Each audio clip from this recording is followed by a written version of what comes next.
If an immigrant were to come to this country, what is the one piece of advice you would give them?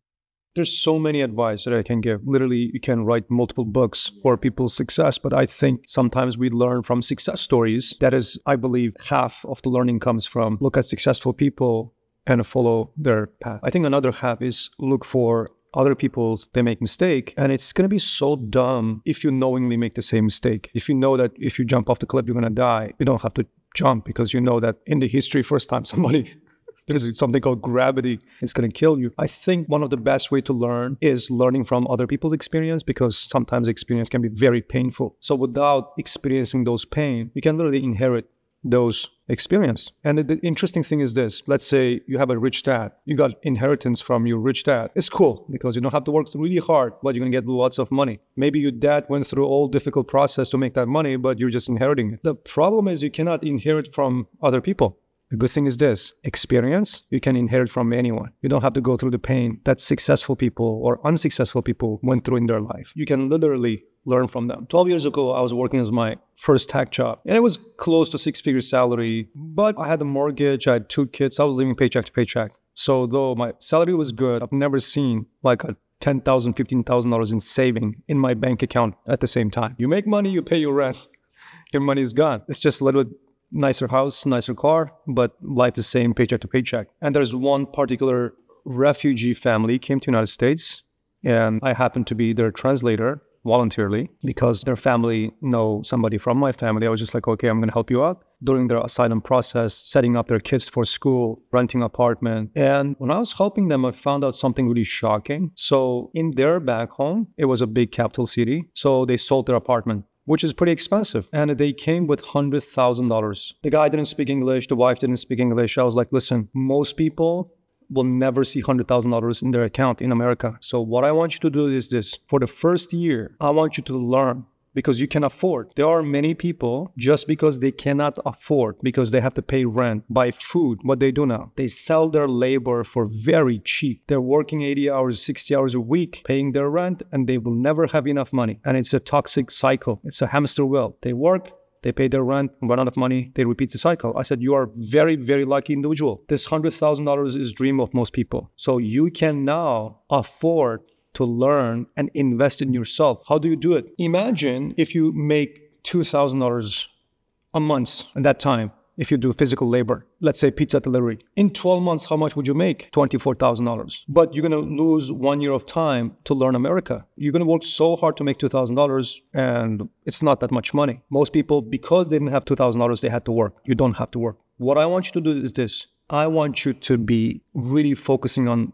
improving your English. Learn English so well that a year later, you're going to be able to speak like an American. Your success is defined by, first, your English. If you can communicate in America, you're going to be more successful. Literally, more English, more money. I want you to learn your English. Number 2, I want you to learn American system. I want you to learn American culture. I want you to learn everything about America that is going to make you successful. So you have time, you have resources, do it, because other people don't. That's why for many, many years, they're in this toxic cycle, and now I don't want you to be end up like them. And then I set it up, their asylum process, their school for their kids. And one of the things I said is this. Listen, if you don't work for 1 year, what are you going to lose? You're going to miss out this $24,000 extra income. It's just $24,000. You already have $100,000. Don't make money that year. Focus on learn. So they're giving up $24,000, but in the second year, they could make $50,000. Instead of like giving up $24,000 because for $2,000 low income jobs, literally exchanging your bare hands labor with $2,000. Instead of that, you have better English, better competency, whatever better. So you can potentially make $50,000. Now you're losing $24,000 here, theoretically. Now you're making $50,000 here. You're doubling your income. Now, if you focus on a little bit more technical, after 3 years, you can make $100,000. In the original scenario, if you deliver pizza, working in the restaurant, dishwasher, $24,000, probably in 4 years, you're going to make less than $100,000. 4 years. But if you properly set up yourself for success in America, from the second year, you could make $50,000. Third year, you can make $100,000. The third year, the single year, you're going to make more money than the entire 4 year in older situation, other scenarios. So that's what I told him. I don't think He understood. I didn't explain in English. I explained in his language. What happened? Since then, we didn't talk that much, but we followed each other on Instagram. And I kind of felt like a loser when I watched him because in that time, in 2012, I've been in the United States for 4 years. And I saw him on Instagram. I think he was in Las Vegas with his family, enjoying vacation. I think he was in Atlantic City, like some beautiful places. It made me feel a little bit bad about myself because 4 years in the US, I'm never able to take my families to a proper vacation. I don't know, we sacrificed. My wife sacrificed. She never complained about going to vacation or not. This guy didn't listen to me. He's spending his money on vacation. What the hell? So if anyone in the United States, you guys know, $100,000, if you do vacation, it's going to run out really quick. And it's been 12 years. The guy's driving Uber now. His money's gone really quick. Maybe first 18 months, he ran out of his money. Now, he doesn't have his cash and he doesn't have his knowledge as well. I doubt that he has good English to be able to work for a higher income. That's a painful situation. So now, no matter how much money you have, you're going to spend that money. It's going to be gone. If it's not hundreds of millions of dollars, it's going to be gone. But the thing is, in past 16 years in America, when I was package delivery driver, I look at my Amazon purchase history. When I had $20, I bought books about introduction to capitalism, for example, Rich Dad, Poor Dad, right?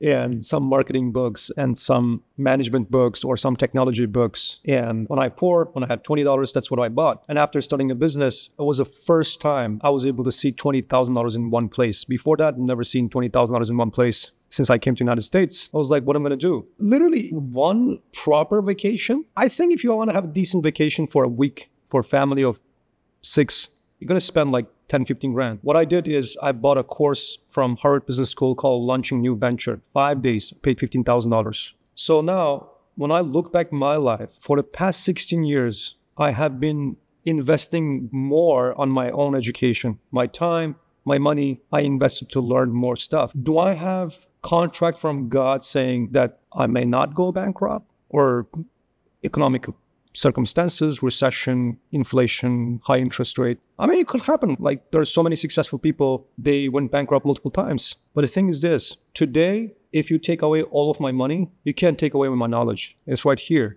And using my knowledge that I have invested over many, many years, I can still quickly make millions of dollars. So people, they need to learn how to invest, how to utilize, deploy their resources. This guy has his $100,000 money and he deployed his money in the wrong place. That's why after 12 years in the United States, he's still driving Uber. It's sad. So we had to learn. Now there's another thing, very similar situation from one of the country. I know a couple super, super wealthy people. They came to the United States with probably at least $100 million. They had issues with their regime, so they came to US. And one thing I said is this, listen, you don't have to make money. You're a millionaire. Don't make money. It's okay. I said, it's not your country. America is different.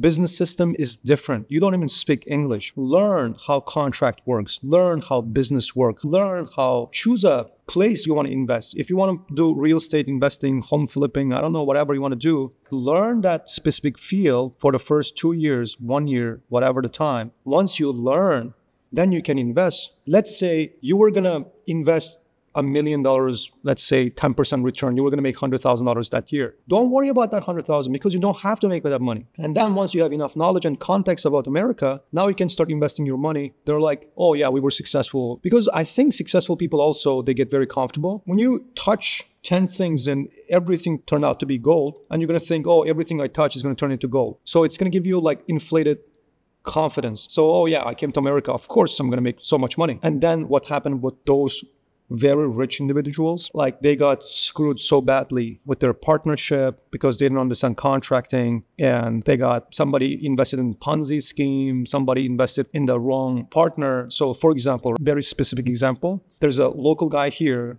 and he's like, hey, you know what? I know how to operate coffee shop. I know how to hire barista, source the best coffee, all this stuff end to end. You invest $250, I invest $250, or you invest $500,000, I invest $500,000. It's going to be $1 million. We're going to be 50-50 partner. The guy's like, okay, it's like a passive income. I'm just going to invest $500,000. Now I have a coffee shop, probably better than Starbucks coffee. Honestly, most individual coffee shops better than Starbucks because Starbucks is like mass production. It makes sense when you look from outside, but later on what we've learned is those people took the investment, they lied. So they took $500,000 from them. They put $0. Somehow they were able to kind of cheat in the system. The scammer didn't put any money. They did open a coffee shop, but unfortunately, when you're trying to screw your partner from day one, you're on the marriage table. You're getting married today, and you're already making the scenarios of how you're going to cheat your wife. You think that that marriage is going to continue?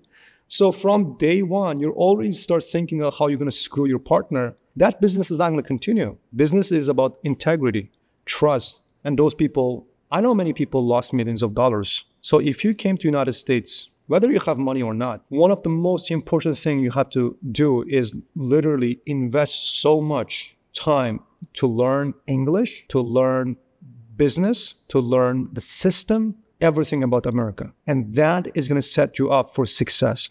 You're going to have like the rest of your life in America is going to be successful. If you don't do it, once you get into the wrong direction, rest of your life, like that guy, 12 years later, still driving Uber. 12 years, you can become a millionaire in America if you take the right step. So don't only learn from successful people, also learn from unsuccessful people. That's my advice. Whoever can listen, you're going to benefit from it.